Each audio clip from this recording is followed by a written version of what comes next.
ಪ್ರಿಯಾ ಮಾಡಿರುವ ಕಥೆಗಳಿಗೆ ಸ್ವಾಗತ. Like, share, comment, subscribe ಮಾಡಿಕೊಳ್ಳಿ. ಹೊಸದಾಗಿ ನೋಡುವವರು ನಮ್ಮ ಚಾನಲ್ಗೆ ಸಪೋರ್ಟ್ ಮಾಡಿ. ಪ್ರಸಾದ್ ಬರಲಿಲ್ಲ ಕಾರ್ತಿಕ್. ಅಪ್ಪ ದಿಢೀರ್ ಅಂತ ಅವರು ಆ ಕಡೆ ಫ್ಯಾಮಿಲಿ ಕಡೆ ಏನೋ ಸ್ವಲ್ಪ ತೊಂದರೆ ಆಗಿತ್ತು, ಅಲ್ಲಿಗೆ ಹೋದ್ರು ಅಂಕಲ್. ಅವ್ರು ಬರಬೇಕು ಅಂತ ಅಂದ್ಕೊಂಡ್ರು, ಆಗಲಿಲ್ಲ. ಹೌದಾ, ಇರಲಿ ಪರವಾಗಿಲ್ಲ. ಇನ್ನೊಂದ್ಸಲ ಬಿಡುವಾದಾಗ ಮತ್ತೊಮ್ಮೆ ಎಲ್ಲರೂ ಬರ್ರಿ. ಹಾಂ ಅಂಕಲ್. ಇವರು ನಮ್ಮ ತಾಯಿ ವತ್ಸಲ ಅಂತ. ನನ್ನ ಹೆಸರು ಕಾರ್ತಿಕ್ ಅಂತ. ಹಾಂ, ಅಪ್ಪಾಜಿ ನಿಮ್ಮ ಬಗ್ಗೆ ಭಾಳ ಹೇಳ್ತಿರ್ತಾರೆ. ಬಹಳ ಸ್ವಾಭಿಮಾನಿ, ₹1 ಯಾರ್ದಕ್ಕೂ ಆಸೆ ಪಡಲ್ಲ, ಓದಿ ಮುಂದೆ ಬಂದಾನ, ಆಮೇಲೆ ಇನ್ನೂ ಏನೇನು ನಿಮ್ಮ ಬಗ್ಗೆ ಭಾಳ ಹೇಳ್ತಿರ್ತಾರೆ. ಯಾಕೆ ಆಸೆ ಪಡ್ಬೇಕು ಹೇಳ್ರಿ ಇನ್ನೊಬ್ರದಕ್ಕೆ? ನಾವು ದುಡ್ದಿದ್ದೆ ನಮ್ಗೆ ಉಳಿಯಲ್ಲ, ಇನ್ನೊಬ್ರದಕ್ಕೆ ಯಾಕೆ ಆಸೆ ಪಡ್ಬೇಕು? ಮನುಷ್ಯ ಯಾವಾಗಲೂ ಸ್ವಂತ ದುಡಿಮೆಯಿಂದ ಬದುಕಬೇಕು, ಅದು ಜೀವನ. ಯಾರ್ದೋ ಬಂತು ಕೊಟ್ಟರು ಅಥವಾ ಅಪ್ಪ ಮಾಡಿಟ್ಟಾರ ಅಂತೇಳಿ ಯಾಕೆ ಅದನ್ನು ನಾವು ನೆಚ್ಕೊಂಡು ಜೀವನ ಮಾಡಬೇಕು? ಆಮೇಲೆ ಅಂಕಲ್, ನಾನು ಇದ್ದಿದ್ದೇ ಹೇಳ್ತೀನಿ, ನನಗೆ ಕದ್ದು ಮುಚ್ಚಿ ಎಲ್ಲ ಮಾತಾಡೋಕ್ಕಾಗಲ್ಲ. ನಾವೇನು ಅಷ್ಟೊಂದು ವೆಲ್ ಸೆಟಲ್ಡ್ ಅಂತ ನಾನು ಹೇಳಲ್ಲ.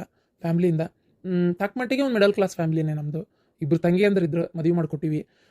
ಇನ್ನು ಅಪ್ಪಂದು ಪೆನ್ಷನ್ ಬರ್ತೈತಿ, ಗೌರ್ಮೆಂಟ್ ಜಾಬ್ನಾಗ ಇದ್ದವ್ರು ಅವರು. ಪೆನ್ಷನ್ ಬರ್ತೈತಿ ಇವಾಗ. ಅಪ್ಪಂದು ಏನೂ ಟೆನ್ಷನ್ ಇಲ್ಲ, ರಿಟೈರ್ಮೆಂಟ್ ಆದಮೇಲೆ. ಈಗ ದುಡ್ದು ಬಂದಲ್ಲ, ಒಮ್ಮೆ ಕೆಮ್ಮು ಬಂತು. ಇನ್ನು ಅಮ್ಮ ಹೌಸ್ ವೈಫ್, 1-2 ಮನೆ ಅದಾವು, ಅದ್ರ ಬಾಡಿಗೆ ಬರ್ತಾವು. ಆಮೇಲೆ ನಾನು ದುಡ್ದಿದ್ದ ಸ್ಯಾಲ್ರಿ ಸ್ವಲ್ಪ ಲೋನ್ ಎಲ್ಲ ಮಾಡಿದ್ದೆ ಅವಾಗೆಲ್ಲ, ಸ್ವಲ್ಪ ಓದೋದಕ್ಕೆ ಅದನ್ನೆಲ್ಲ ಬಗೆಹರಿಸೀನಿ. ಆಮೇಲೆ ತಂಗಿಯರು ಮದುವೆ ಮಾಡೀನಿ. ಆಮೇಲೆ ಈಗ ರೀಸೆಂಟಾಗಿ 1.5 ವರ್ಷ ಆಯ್ತು ಮನೆ ಕಟ್ಟಿಸ್ಕೊಂಡು. ಅದ್ರದ್ದು ಒಂದು ಸ್ವಲ್ಪ ಇನ್ನೊಂಚೂರು ಬಾಕಿ ಐತಿ ಲೋನು, ಅದೊಂದು ಸ್ವಲ್ಪ ಮುಟ್ಟಿದ್ರೆ ಫ್ರೀ ಆಕೇವಿ. ಸದ್ಯಕ್ಕೆ ಇಂಜಿನಿಯರಿಂಗ್, ಸಿವಿಲ್ ಇಂಜಿನಿಯರಿಂಗ್ ಕೆಲಸದಲ್ಲಿ ಮುಂದುವರಿತಾ ಇದ್ದೀನಿ. ನಿಮ್ಗೆ ಸ್ಯಾಲ್ರಿ ಎಷ್ಟು? ಬಾಯ್ ಮುಚ್ಚೋ. ಅದು ನಮ್ಮ ಹುಡುಗಿ ಸ್ವಲ್ಪ ಇದ್ದಿದ್ದಂಗೆ ಮಾತಾಡ್ಬಿಡ್ತಾಳಪ್ಪ. ಆಕಿ ಏನು ಕೇಳಬೇಕು ಅದನ್ನು ಕೇಳಿಬಿಟ್ಲ. ಏನು ಅನ್ಕೋಬೇಡ್ರಿ, ಮತ್ತೆ ಸಣ್ಣಕ್ಕೆಲ್ಲ ಇನ್ನೂ ಗೊತ್ತಾಗಲ್ಲ ಅಂದಂಗೆ. ಪಗಾರ ಎಷ್ಟಪ್ಪ ನಿಂಗೆ? ಅಂಕಲ್ ಮುಂದೆ ಹೇಳಿದ್ದೆ, ನಂಗೆ ಈಗ ಸದ್ಯಕ್ಕೆ ಮಂತ್ಲಿ ಒಂದು 35,000 ಬರ್ತೈತಿ. ನಂಗೆ ಹೊರದೇಶಕ್ಕೂ ಆಫರ್ ಮಾಡ್ಯಾರ, ಅಲ್ಲಿ ಹೋದ್ರೆ ಇನ್ನೂ ಜಾಸ್ತಿ ಬರ್ತೈತಿ. ಆದರೆ ಯಾಕೋ ನನಗೆ ಅಪ್ಪ ಅವನ್ನ ಬಿಟ್ಟು ಹೋಗಕ್ಕೆ ಮನಸ್ಸಿಲ್ಲ, ವಯಸ್ಸಾದವ್ರನ್ನ. ಅಲ್ಲಿ ಹೋದ್ರೆ ಇನ್ನೂ ಜಾಸ್ತಿ ಬರ್ತೈತಿ. ಅಯ್ಯಯ್ಯ, ಬರೀ 35,000? ನನ್ನ ಬ್ಯೂಟಿ ಪಾರ್ಲರ್ಗೆ ತಿಂಗಳಿಗೆ ಒಂದು 2,000-3,000 ಬೇಕಾಕೈತಿ ಅಲ್ಲಿಗೆ. ಆಮೇಲೆ ಡ್ರೆಸ್ಸದು ತೊಗೋಬೇಕಂದ್ರೆ ಒಂದು ಒಳ್ಳೆ ಕಾಸ್ಟ್ಲಿ ರೇಷ್ಮೆ ಸೀರೆ ತೊಗೋಬೇಕಂದ್ರೆ ಸಾಧ್ಯನೇ ಇಲ್ಲ. ಇವನ್ನ ಮದುವೆ ಆಗೋದ್ರಾಗ ಏನೂ ಅರ್ತಿಲ್ಲ. ನಾನು ಮಾತ್ರ ಮದುವೆ ಆಗಲ್ಲ. ನಿನ್ನಂತ ಹುಡುಗ ಸಿಗೋದು ಭಾಳ ಅಪರೂಪಪ್ಪ. ದುಡ್ಡಿದ್ದವ್ರು ಎಷ್ಟೋ ಜನ ಸಿಗ್ತಾರೆ, ಆದ್ರೆ ಒಳ್ಳೆ ಗುಣ ಇರೋಂಥ ಹುಡುಗನ ಹುಡುಕ್ಬೇಕು. ಒಳ್ಳೆ ಗುಣ ಇದ್ದ ಕಡೆ ದುಡ್ಡು ತಾನಾಗೆ ಬರ್ತೈತಿ. ಏನಪ್ಪ ಅಲ್ಲ, ಅಡುವ ಆಸ್ತಿ ಜಗ್ಗಷ್ಟಿದ್ದು ಹುಡುಗ ಒಳ್ಳೆ ಸ್ವಭಾವ ಇಲ್ಲ, ಒಳ್ಳೆ ಗುಣ ಇಲ್ಲ ಅಂತಂದ್ರೆ ಇದ್ದಿದ್ದನ್ನು ಕಳೆದಿಡ್ತಾನೆ. ನೀ ಹೆಂಗೆ ಮಾಡ್ತಿದ್ರು ಕೂಡಿಸ್ತಿ. ಇದ್ದಂಗೆ ಹೇಳಿದೆಲ್ಲ ಖುಷಿ ಆತಪ್ಪ. ನನ್ನ ಮಗಳನ್ನ ನಿನಗೆ ಕೊಡಕ್ಕೆ ನನಗೆ ಸಂಪೂರ್ಣ ಒಪ್ಪಿಗೆ ಐತಿ. ನಿನಗೆ ನನ್ನ ಮಗಳು ಇಷ್ಟ ಆದ್ಲ, ಅದನ್ನ ಹೇಳ. ಇದೇನಿದಪ್ಪ ನನ್ನೊಂದು ಮಾತು ಕೇಳಾರ್ದಂಗೆ ಹ್ಞೂ ಅಂತದಾರ? ನಮ್ಮವ್ವ ಹೆಂಗೆ ಹೇಳ್ತಾರೆ ಹಂಗೆ. ನನಗೆ ಹುಡುಗಿ ಇಷ್ಟ ಆದ್ಲು, ಆದ್ರೂ ಒಂಚೂರು ಮಾತಾಡಿಸ್ಬೋದಾ ಆಕಿನ? ಇದೇನು ಹಿಂಗೆ ಕೇಳ್ತೀರಿ? ನಿಮ್ಮನೆ ಸೊಸೆ ಆಗಕ್ಕೆ ಏನಾದರೂ ಮಾತಾಡಿಸ್ರಿ. ಒಳಗೆ ಹೋಗ್ತೀರಾ? ಇಲ್ಲ ನೇರ ಇಲ್ಲೇ ಮಾತಾಡ್ತೀವಿ, ಅದ್ರಾಗ ಏನೈತಿ? ಅಡುಗೆ ಬರ್ತೈತೆ ನಮ್ಮ ಮಾಡಕ್ಕ? ಹಾಂ, ಅಡುಗೆ ಬರ್ತೈತಿ ಮಮ್ಮ. ಇಲ್ಲ, ಅಡುಗೆ ಬರಲ್ಲ. ಬರ್ತೈತಿ ಅಂತಿ ಇಲ್ಲಂತಿ? ಇಲ್ಲ, ನಾನು ಯಾವುದೋ ಲಕ್ಷದಾಗಿದ್ದೆ. ಅಡುಗೆ ನನಗೊಂಚೂರು ಮಾಡಕ್ಕೆ ಬರಲ್ಲ. ಇರಲಿ ಬಿಡ, ಮದುವೆ ಆಗಿನ ಕಲಿತೀಯ ಅಷ್ಟೇ. ನಿನಗೆ ಹೆಂಗವ ಡೈರೆಕ್ಟ್ ಇದ್ದಿದ್ದೆ ಹೇಳು, ನನ್ನ ಮಗ ನಿಂಗೆ ಇಷ್ಟ ಆದ್ನ? ಇಷ್ಟ ಆದ ಅಂತ ಹೇಳು. ಅಲ್ಲ, ಹುಡುಗ ನೋಡೋಕೆ ಸಕ್ಕ ಸ್ಮಾರ್ಟ್ ಅದಾನ, ಇಷ್ಟ ಇಲ್ಲ ಅಂತ ಯಾಕೆ ಹೇಳಿ? ಹೊರದೇಶಕ್ಕೆ ಹೋದ್ರೆ ಆರಾಮಾಗಿ ಲೈಫ್ ಸೆಟ್ಲ್ ಆಕೈತಿ, ಜೊತೆಗೆ ಜಾಸ್ತಿ ಸ್ಯಾಲ್ರಿನೂ ಬರ್ತೈತಿ. ಏನು ಮಾಡಲಿ? ಹ್ಞೂ ಅಂತ ಹೇಳ್ಬಿಡ್ಲೆ? ಅಯ್ಯೋ, ಏನಪ್ಪ ಮಾಡಲಿ? ನಂಗೆ ಸ್ವಲ್ಪ ಟೈಮ್ ಬೇಕಿತ್ತು. It's okay, take your own time. ನಿಮ್ಗೆ ಇಷ್ಟ ಆದಮೇಲೆ ಹೇಳ್ರಿ, ಅದರಲ್ಲೇನು ಬಲವಂತ ಇಲ್ಲ. ನಿಮಗೆ ಯಾವಾಗ ಫೋನ್ ಮಾಡಿ ತಿಳಿಸ್ಬೇಕು ಅನಿಸುತ್ತೆ ಅವಾಗ ಹೇಳ್ರಿ, ಅದಕ್ಕೇನಿಲ್ಲ. ಅಂಕಲ್, ಹಂಗಾರೆ ನಾವೇನು ಬರ್ತೀವಿ, ಲೇಟ್ ಆಯ್ತು. ನಾನು ಮತ್ತೆ ಸ್ವಲ್ಪ ಕೆಲಸ ಐತಿ. ಬದಬೇ ಉಪ್ಪಿಟ್ಟು ಮತ್ತು ಕೇಸರಿಬಾತ್ ಭಾಳ ಚೆನ್ನಾಗಿತ್ತು. ನಿಜ ಇದ್ದಿದ್ದ ಹೇಳ್ತೇನಪ್ಪ, ಹೋಟ್ಲಾಗ ತರಿಸಿದ್ದು. ಯಾಕಂದ್ರೆ ಇವತ್ತು ಬೆಳಿಗ್ಗೆ ಎದ್ದಾಗಿಂದನೂ ಇವತ್ತು ಯಾಕೋ ನಮ್ಮ ಶ್ರೀಮತಿಯವ್ರಿಗೆ ಅಷ್ಟು ಹುಷಾರಿರಲಿಲ್ಲ. ಆಮೇಲೆ ಕೆಲಸನೂ ಜಾಸ್ತಿ. ನನ್ನ ಸೊಸಿ ಪ್ರೆಗ್ನೆಂಟ್ ಅದಾಳ, ಆಕೆ ತವ್ರ ಮನೆಗೆ ಹೋಗ್ಯಾಳ. ಆಮೇಲೆ ನನ್ನ ಮಗಳಿಗಿನ್ನೂ ಅಷ್ಟೊಂದೆಲ್ಲ ಚಲೋತ್ತಂಗೆ ಮಾಡಕ್ಕೆ ಬರಲ್ಲ. ಹಾಗಾಗಿ ಇವತ್ತು ಆಮೇಲೆ ಮನೆ ಬೇರೆ ಕ್ಲೀನಿಂಗ್ ಮಾಡ್ಕೊಳಕತ್ಲ. ಹಾಗಾಗಿ ಹೊರಗಿಂದನೇ ಅರ್ಜೆಂಟಿಗೆ ತರಿಸ್ಬಿಡು ಅಂತ ಹೇಳಿದೆ ಅಷ್ಟೇ.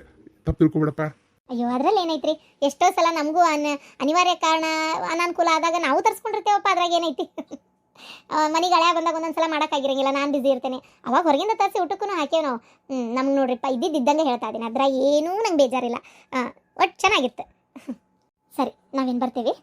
ನಮ್ಗೆ ಹುಡುಗಿ ಇಷ್ಟ ಅದಾಳ, ನಿಮ್ದು ಒಪ್ಪಿಗೆ ಏನು ಅನ್ನೋದನ್ನ ತಿಳಿಸ್ರಿ. ನಾವೇನು ಬರ್ತೀವಿ ಅಂಕಲ್. ರೀ, ಹುಡುಗ ಬಂಗಾರದಂತವ, ನಂಗಂತೂ ಭಾರಿ ಇಷ್ಟ ಅದ. ಹಂಗಾರೆ ನೀನೇ ಮದುವೆ ಮಾಡ್ಕೊ. ಏಯ್, ಏನದು ಮಾತಾಡೋದು? ಯಾಕವಾ? ಅಪ್ಪ ನನ್ಗೆ ಅನ್ಕೊಂಡಿದ್ದೆ ಬೇರೆ, ಇಲ್ಲಿ ಇರೋದೇ ಬೇರೆ. ನಂಗೊಂದು ತಿಂಗಳಿಗೆ ಒಂದು 35,000 ಎಲ್ಲಿ ಸಾಲ್ತದಪ್ಪ ಸ್ಯಾಲ್ರಿ? ಜೀವನ ಪೂರ್ತಿ ಅಡ್ಜಸ್ಟ್ಮೆಂಟಿಂಗ್ನಾಗೆ ಬದುಕಬೇಕಾಗತ್ತೆ. 35,000 ಅಂದರೆ ಒಂದು 2 ಲಕ್ಷ ರೂಪಾಯಿ 3 ಲಕ್ಷ ರೂಪಾಯಿ ಸ್ಯಾಲ್ರಿ ಇರೋವಾಗಿದ್ರೆ ಎಷ್ಟು ಚೆನ್ನಾಗಿರ್ತಿತ್ತು. ಹೋಗಪ್ಪ, ನಾ ಅದು ಒಂದೇ ಹೇಳಿದ್ದೆ, ಒಂದು ಸ್ವಲ್ಪ ವೆಲ್ ಸೆಟಲ್ಡ್, ಜಾಸ್ತಿ ಫ್ಯಾಮಿಲಿಯಿಂದ ಆಸ್ತಿ ಅಡವು ಜಗ್ಗಿರ್ಬೇಕು, ಒಳ್ಳೆ ರಿಚ್, ನಮಗಿಂತ ರಿಚ್ ಆಗಿರ್ಬೇಕು. ಸಾಲದಕ್ಕೆ ಇನ್ನು ಏನೇನೋ ತಂಗಿಯರು ಇರಬಾರ್ದು, ಅಕ್ಕರು ಇರಬಾರ್ದು ಅಂತ ಎಲ್ಲ ಹೇಳಿದ್ದೆ. ಎಲ್ಲದಕ್ಕೂ ವಿರುದ್ಧವಾಗಿದೆಯಲ್ಲಪ್ಪ. ನೋಡಮ್ಮ, ನೀನ್ ಹಾಕದಂತ ಕಂಡೀಷನ್ ಹುಡುಗ ಸಿಗ್ಬೋದು, ಆದ್ರೆ ಕಾರ್ತಿಕ್ ತುಂಬಾ ಒಳ್ಳೆ ಹುಡುಗ, ಭಾಳ ಅಂದ್ರೆ ಭಾಳ ಒಳ್ಳೆ ಹುಡುಗದಾನ. ಏನ 1 ರೂಪಾಯಿ ಯಾರ್ದಕ್ಕೂ ಆಸೆ ಮಾಡವಲ್ಲ, ಏನ ಕಷ್ಟಪಟ್ಟು ದುಡಿಬೇಕನ್ನೋ ಗುರಿ ಇಟ್ಕೊಂಡಾನ. ಒಂದು ಅಡಿಕೆ ಹುಳಿನ ಚಟ ಇಲ್ಲ. ನಾನು ಆ ಹುಡುಗನ ಪರ್ಸ್ನಲಿ ನೋಡೀನಿ. ಏನ ಒಂದೇನು ದುರಭ್ಯಾಸ ಇಲ್ಲ. ಅವ್ರ ಅಪ್ಪನೂ ಅಷ್ಟೇ ಭಾಳ ಒಳ್ಳೆ ಮನುಷ್ಯ, ಅವ್ರೂ ಅಷ್ಟೇ ಸಾದಾ ಸೀದಾ ಮನೆಯಾಗಿ ಜೀವನ ಮಾಡ್ಕೊಂಡು ಹೊಂಟೋರವ್ರು. ಏನ ಇಂಥ ಮನೆ ನೀ ಸೊಸೆಯಾಗಿ ಹೋದ್ರೆ ನಿನ್ನ ಚೆನ್ನಾಗೂ ನೋಡ್ಕೊಂತಾರ, ಬರೀ ರೊಕ್ಕ ಒಂದ ನೋಡ್ಬೇಡ. ಈಗ ಬಗಾನ ಜಗ್ಗಷ್ಟು ಆಸ್ತಿ ಅಡುವು ಎಲ್ಲ ಇದ್ದು ಏನ ಹುಡುಗ ಚಲೋ ಇಲ್ಲಪ್ಪ, ಅವಂಗ ದುರಭ್ಯಾಸಗಳು ಇದ್ವು, ಅಥವಾ ನಿನಗ ಮೋಸ ಮಾಡಿ ಇನ್ನೂ ಯಾವ ಹುಡುಗಿಯಾರ್ಗೆ ಫ್ಲರ್ಟ್ ಮಾಡುವಂತ ಹುಡುಗ ಆದ್ರೆ ಏನ್ ಮಾಡ್ತಿ? ಆಸ್ತಿ ಅಡುವು ಅದು ಬ್ಯಾರೆ ಮಾತು. ಆದ್ರೆ ನಾ ಹೇಳ್ತೇನಲ್ಲ, ನೀ ಮೊದ್ಲು ಹುಡುಗನ್ ನೋಡು ಹೆಂಗದಾನಂತ ನೋಡು. ಅಪ್ಪ ಅವ್ರ ಮಾತ್ನಾಗ ಗೊತ್ತಾಕತಿ, ಒಳ್ಳೆ ಮನುಷ್ಯರ. ನಿಜ ಹೇಳ್ಬೇಕಂದ್ರೆ ಅವ್ರ ಮನೆಗೆ ತಕ್ಕ ಸೊಸಿ ಈಕಿನೇ ಅಲ್ಲ. ನೋಡ್ ಮಾತಾಡ ಮಾತ್ ನೋಡಂಗ್ ಹೆಂಗೈತಿ. ಒಬ್ಬ ತಂಗಿಗನ್ನ ಮಾತಾ ಇದೆ. ಅದು ಹೋಗ್ಲಿ ಬಿಡು. ಈಗ ಹೆಂಗ ನಿಂಗೆ ಇಷ್ಟ ಇಲ್ಲ? ಮಗಳೇ ಒಪ್ಕೊ, ನೀನು ಹೇಳ್ತಾನೆ ಕೇಳು. ಇಲ್ಲಿಂದನೂ ಒಂಚೂರು ಏನಾರ ನಿನಗೆ ಕೊಟ್ಟತಿ, ಅಲ್ಲಿಂದನೂ ಇರ್ತೈತಿ. ಏನು ನಮ್ಮ ಆಸ್ತಿ ಎಲ್ಲ ಏನು ಬರೀ ಮಗಗಷ್ಟೇ ಕೊಡ್ತೇವನ? ನಿನಗೂ ಏನು ಕೊಡ್ಬೇಕು ಅದನ್ನು ಕೊಡ್ತೇವೆ. ಆರಾಮ್ ಮದುವೆ ಮಾಡ್ಕೊ, ಒಳ್ಳೆ ಹುಡುಗ, ಏನು ಬಂಗಾರದಂತ ಮನಿ ಸೇರ್ಕೊಂತಿ. ಅಕ್ಕ ತಂಗಿಯರು ಅವ್ರವ್ರ ಪಾಡಿಗೆ ಅವ್ರು ಎಲ್ಲೆಲ್ಲ ಊರಾಗದಾರ. ಏನು ಅವ್ರೇನು ದಿನಾ ಬಂದು ನಿನ್ನ ಮನ್ಯಾಗ ಕುಂದ್ರಲ್ಲ. ನನ್ನ ಮಾತು ಕೇಳು, ಹ್ಞೂ ಅನ್ನೋ. ಒಳ್ಳೆ ಹುಡುಗ, ಅಪ್ಪ ಅನ್ನೋ ಪ್ರೀತಿ ವಿಶ್ವಾಸ ನಿನಗಿದ್ರ ಹ್ಞೂ ಅಂತಿ. ನಾ ಮಾಡೋದು ನೀನು ಒಳ್ಳೇದಕ್ಕಂತ ನಾ ನಂಬಿಕೆ ಐತೆ ಇಲ್ಲ ನಿನಗ? ಆಯ್ತಪ್ಪ. ಮತ್ತೆ ಬೇಡ ಅನ್ಬೇಡ, ಒಪ್ಕೋ. ಸರಿ ಆಯ್ತು. ಅವ್ರೇನು ಅಷ್ಟು ಬಡವರಿಲ್ಲಮ್ಮ, ಮಸ್ತ್ ಮನಿ ಕಟ್ಟ್ಯಾರ. 2 ಕೋಟಿ ರೂಪಾಯಿ ಸನೇಕ್ ಮನಿ ಕಟ್ಟ್ಯಾರ. ಆ ಮನಿ ಇನ್ನೊಂದು ಚೂರು ಲೋನ್ ಏನಾರು ಉಳಿದಿರ್ಬೋದು, ಅದನ್ನ ಕಟ್ಟಿ ಹರಿತಾನ. ನಾಳೆ ಇಡೀ ಮನಿ ಇವಂದೇ ಅಲ್ಲ. ಅಕ್ಕ ತಂಗಿಯರು ಬರ್ತಾರ ಪಾಲ್ ಕೇಳಕ. ಆಮೇಲೆ ಆ ಮನಿ ಒಳಗೆ ಅವ್ರಿಗೂ ಕೊಟ್ರೆ ಏನು ಉಳಿತೈತಿ ನಮಗ? ಅದ್ ಯಾಕೆ ಪಾಲ್ ಕೇಳ್ತಾರ ಅವ್ರು? ನಾನು ಅದನ್ನು ವಿಚಾರಿಸಿನಿ. ಏನು ಹೆಣ್ಮಕ್ಳಿಗೆ ಏನು ಕೊಡ್ಬೇಕೋ ಕೊಟ್ಟು ಮದುವೆ ಮಾಡೈತಿ, ಹಂಗಾಗಿ ನನ್ನ ಮಗಗಂತ ಕಟ್ಟಿಸ್ತಾ ಇರೋದು, ಅವನೇ ದುಡಿದು ಸ್ವತಃ ಅವ್ನ ರೊಕ್ಕದೊಳಗೆ ಕಟ್ಟಿಸ್ತಾ ಇರೋಂಥದ್ದು. ಅವನ ಹೆಸರಿಗೆ ಅವನ ಹೆಸರಿಗೆ ಲೋನ್ ಮಾಡೈತಿ, ಅವನೇ ತೀರಿಸ್ತಾನ. ಮನಿ ಪೂರ್ತಿ ಸಂಪೂರ್ಣ ಜವಾಬ್ದಾರಿ ಅವಂದದು. ಪಿತ್ರಾರ್ಜಿತ ಅಲ್ಲ, ಸ್ವಯಾರ್ಜಿತ ಅಲ್ಲ, ಇದು ಸ್ವಯಾರ್ಜಿತ ಅಂತ ಅವರೇ ಹೇಳಿದ್ದು, ಗೊತ್ತನ ಅವ್ರ ಅಪ್ಪನೇ. ಸರಿ ಆಯ್ತು, ನೀವು ಹೆಂಗೆ ಹೇಳ್ತೀರ ಹಂಗೆ ಆಗಲಿ.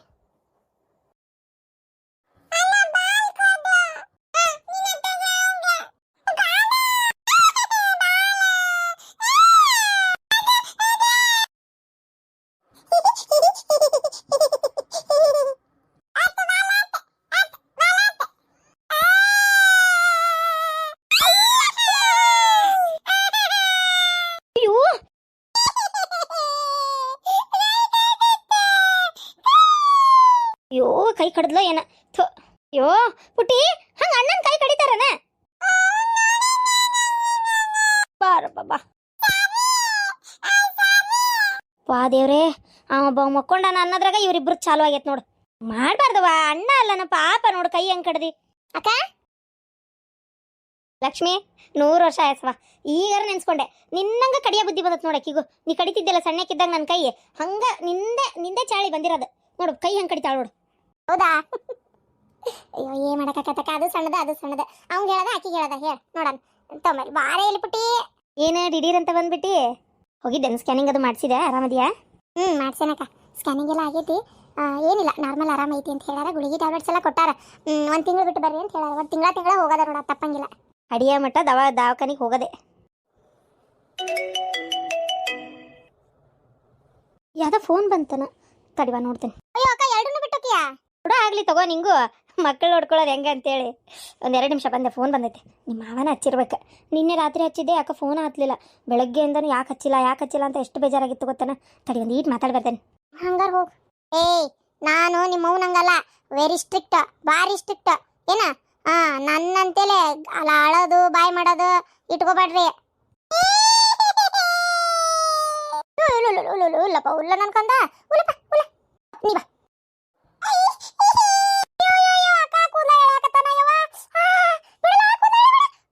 ಬಿಡಪ್ಪ ಕೂದಲ ಎಳಿಬೇಡ. ಅಯ್ಯೋ ಸ್ಟ್ರಿಕ್ಟ್ ಇಲ್ಲ ಬಿಡೋಯಪ್ಪ, ಯಾ ಸ್ಟ್ರಿಕ್ಟ್ ಅತ್ತಾಗ ಕೂದಲ ಎಳಿಬೇಡಪ್ಪು. ಹಾಯ್ ಪರು. ರಾತ್ರಿ ಫೋನ್ ಮಾಡಿದೆ, ನೀವು ಎಬ್ಸ್ಲೇ ಇಲ್ಲ. ಅಯ್ಯೋ ಏನು ಎಬ್ಸೋದ ಏನಾಯ್ತಾಗ, ನಿನ್ನೆ ಫೋನ್ನಾಗ ಚಾರ್ಜು ಇಲ್ಲ, ಹೋಗೋದಾರಾಗ ನೆಟ್ವರ್ಕು ಇಲ್ಲ. ಹೌದಾ, ಎಷ್ಟು ನೆನಪಾದ್ರೆ ಗೊತ್ತನ. ಆಮೇಲೆ ತಲೆಯಾಗ ಒಂದು ತಿಳಿ ಅಂದ್ರೆ 16 ತಿಳಿತಾವು. ಫೋನ್ ಹಚ್ಚಲಾರ್ದ ಮಾತಾಡ್ಲಾರ್ದ ಮಕ್ಕಳಕ್ಕೆ ಸಮಾಧಾನನೂ ಆಗ್ವಲ್ದು. ನಿನ್ನೆ ಎಷ್ಟು ಲೇಟಾಗಿ ಮಕ್ಕೊಂಡೇನಿ, ನಿದ್ದಿನೇ ಬರ್ವಲ್ದು. ನಾನು ಏನು ಮಾಡಲಿ? ನನಗೂ ಹಂಗಾಗೈತೆ ಮರೆ. ನನ್ನ ಮಕ್ಕಳನ್ನ ನಿನ್ನ ಬಿಟ್ಟು ಬಂದು ಕೆಟ್ಟ ಬೇಜಾರಾಗತ್ತಿಲ್ಲ. ನೀನಿದ್ರೆ ಏನಾರ ಮಾತಾಡ್ತಿ. ಇಲ್ಲಿ ನಮ್ಮ ಅತ್ತಿದು ನಿಮ್ಮ ಅಜ್ಜಿದು ಕೇಳ್ಬೇಕು ಬಿಟ್ರೆ, ಇನ್ನು ನಮ್ಮವ್ವ ನಿಮ್ಮವ್ವ ಒಂದೇ ಸಮನೆ ಅವ್ರಿಗೆ ಇಷ್ಟ ಬಂದಿದ್ದು, ಆಮೇಲೆ ಅವ್ರು ಏನೇನ ಮಾತಾಡ್ತಾರ, ಅವ್ರು ಬಾಳೆದ್ದ ಬದುಕಿದ್ದ ಅಂತೇಳಿ. ನಮ್ಗೆ ಅವೆಲ್ಲ ಮಾತಾಡೋಕ್ಕೂ ಇಷ್ಟ ಆಗಲ್ಲ, ಕೇಳಿಸ್ಕೊಳಕ್ಕೂ ಅಂತ ಏನು ಇಷ್ಟ ಆಗಲ್ಲ. ಏನು ಮಾಡಲಿ ಹೇಳಿ ನಾನಾರ ಆತಾಗ. ಕೆಟ್ಟ ಬೋರಿಂಗ್ ಅಂದ್ರೆ ಬೋರಿಂಗ್ ಆಗ್ತೈತಿ. ನೋಡು ಪ್ಲೇಸ್ ಚಂದ ಅದಾವು, ಆದರೆ ನೀನಿಲ್ಲದೆ ಬೋರಿಂಗು. ಎಷ್ಟು ಬೇಜಾರಾಗತ್ತಿರ್ ಗೊತ್ತಾ. ಬಾಜುಕ್ ನೀವು ಇರ್ತಿದ್ರಿ.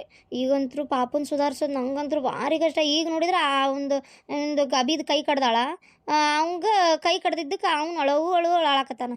ಅಷ್ಟೊತ್ತಿಗೆ ಪುಣ್ಯಕ್ಕೂ ಲಕ್ಷ್ಮಿ ಬಂದ್ಲ.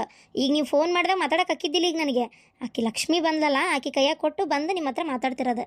ಇಲ್ಲ ಅಂದಿದ್ರೆ ಇಡ್ರಿ ಫೋನ್ ಆಮೇಲೆ ಹಚ್ಚು ಅಂತೀರಿ ಅಂತಿದ್ದೆ. ಮತ್ತೇನು ಮಾಡೋದು? ಓ, ಲಕ್ಷ್ಮಿ ಬಂದ್ಲಾ? ಒಳ್ಳೇದಾಯ್ತು. ಹೌದು, ಅಶ್ವಿನಿ ಎಲ್ಲೋಗಳ? ಇದ್ಲು ಪಾಪ. ನಿನ್ನ ಸಂಜಿಕೆಲ್ಲ ಆಕಿನೇ ಕರ್ಕೊಂಡಿದ್ಲು. ಆದ್ರೆ ಆಕಿದು ಕೆಲಸ ಇರ್ತಾವಲ್ರಿ. ಅದು ಅಲ್ಲದೆ ಪಾಪ ಆಕಿನೂ ಪ್ರೆಗ್ನೆಂಟ್. ಎಷ್ಟಂತ ಕುಂದಿರ್ಸ್ಲಿ, ಅದಕ್ಕೂ ಒಂದು ಸ್ವಲ್ಪ ಯಾಕೋ ಬೇಸರಾದಂಗೂ ಅಕ್ಕಿರ್ತತೆ. ಗುಳಿಗೆ ಎಲ್ಲ ಕೊಟ್ಟಾರಲ್ಲ ಡಾಕ್ಟರ್ಸ್ ತೊಗೊಳೋದು, ಅವ್ನು ಏನಾರು ತೊಗೊಂತಿರ್ತಾಳೆ ಮಾಡ್ತಿರ್ತಾಳೆ. ಆಮೇಲೆ ಕರ್ಕೋತಾಳಪ್ಪ ಪಾಪ ಆಕಿನೂ. ಕರ್ಕೊಂಡು ಸಾಕಾಗಿದ್ದು ನಾನೇ ಒಂಚೂರು ಹೋಗು ರೆಸ್ಟ್ ಮಾಡೋಗು ಅಂತ ಅಂದಿರ್ತೇನೆ. ಆದರೂ ಆಕಿದು ಕೆಲಸ ಅದಾವಲ್ಲ, ಹೋಗಿರ್ತಾಳಲ್ಲ ಅಂಗಡಿಗೆ. ಅದು ಹೌದು. ಅಪ್ಪ ಆರಾಮೈತೆ? ಫೋನ್ ಮಾಡಿದ್ದೆ ನಿನ್ನೆ ಅಪ್ಪಾಜಿಗೆ. ಇದು ಏನದು ಇದು ರಿಸೀವ್ ಮಾಡಲಿಲ್ಲ, ಆಮೇಲೆ ಅವು ಹಚ್ಚಿದ್ದೆ ಅಂತ ಅಂದ್ಲಪ್ಪ. ಹಾಂ, ಹೌದಾ? ನನಗೆ ಗೊತ್ತಿಲ್ಲ. ನಾನು ನಿನ್ನೆ ಮಾವರಿಗೆ ಊಟಕ್ಕೆ ದೌಡ್ ಹಚ್ಕೊಟ್ಟೆ 8 ಗಂಟೆಗೆ. ಆಮೇಲೆ ಇಲ್ಲಿ ಮ್ಯಾಲೆ ಬಂದು ಇವ್ನು ಸುಧಾರ್ಸಾಕತ್ತೀನಿ, ಹೊಳ್ಳಿ ಹೋಗೇ ಇಲ್ಲ ಕೆಳಗೆ. ಆಮೇಲೆ ಒಮ್ಮೆ ಹೋದಾಗ ಮಾವರ ರೂಮ್ ಲಾಕ್ ಆಗಿತ್ತು, ಲೈಟ್ ಆರಿಸಿದ್ದಿತ್ತು. ಮತ್ತು ನಾನು ಮಕ್ಕೊಂಡಿರ್ಬೇಕಂತ ಎಬ್ಸಕ್ಕೆ ಹೋಗಲಿಲ್ಲ. ಹೌದಾ? ಸರಿ. ಆರಾಮೈತಲ್ಲ ಅಪ್ಪ? ಆರಾಮದಾರೆ, ಏನು ಟೆನ್ಷನ್ ಇಲ್ಲ.